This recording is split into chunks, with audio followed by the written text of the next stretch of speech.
بسم الله الرحمن الرحيم.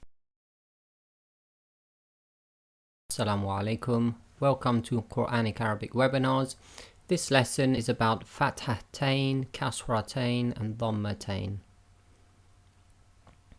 What we will learn. We will learn what Fathahtain, Kasrahtain and Dummahtain are. We will learn what sounds are made with Fathahtain, Dummahtain and Kasrahtain.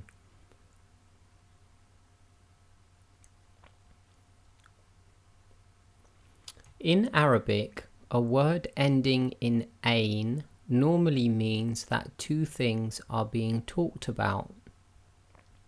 When we talk about two fathas, we say Fathahtain. So here we have two fatha signs above the letter Hamza. So the two fatha signs together are known as Fathahtain. Two kasras are known as Kasrahtain.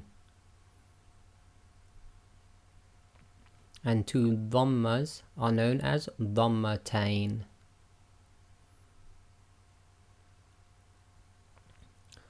Different Dummahtains. The Dummahtain can be written in different ways.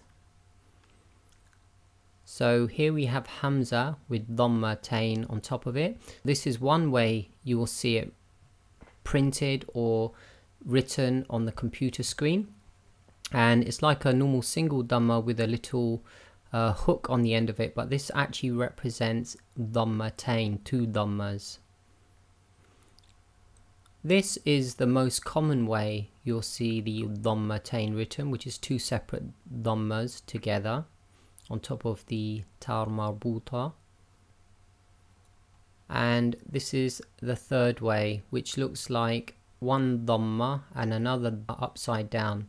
So all three of these are actually Dummahtains, and we'll learn later on in the different Quranic scripts why you might see them written differently. Different Fathahtains. The Fathahtain can be written in different ways. Here we have two fathas, which we call Fathahtain, and they're written as you would expect above the Hamza. You will also see some letters, or most of the letters, when they are written with Fathahtain, they will also put an alif added onto the letter. So here we have lam with Fathahtain on top of it with an alif added in, and sometimes they'll write the Fathahtain above the alif that is added, but the Fathahtain is really giving this a different sound to the lam itself. Also notice that the two fatha signs are not in a straight line. One is slightly before the other one, so we call this staggered, i.e. they're not in a straight line. The other way you will see it written, so here again we have the dal with Fathahtain, and you'll again see most of the letters with Fathahtain written with an extra alif.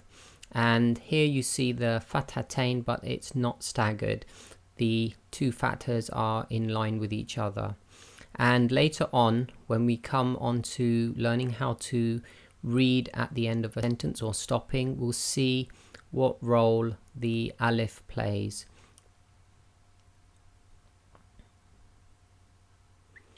Different Kasrahtains.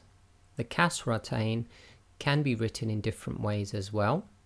So here we have the letter Ra with Kasrahtain underneath it, and you'll see they're not staggered, so the two kasras are in line with each other. And here we have a Waw with the Kasrahtain, and in this case they are staggered, they're not exactly in line with each other. And again, we'll learn later on why sometimes they're staggered and sometimes they're not. So the sounds of Fathahtain. The Fathahtain gives the sound that the normal Fatha would give to a letter plus an N sound. So here's an example. We have Hamza with Fatha, so that would normally give the sound of just A, and if you add an N sound to it, you get the sound of an. So that is exactly the sound that the Fathahtain gives. So Hamza with Fathahtain gives the sound an.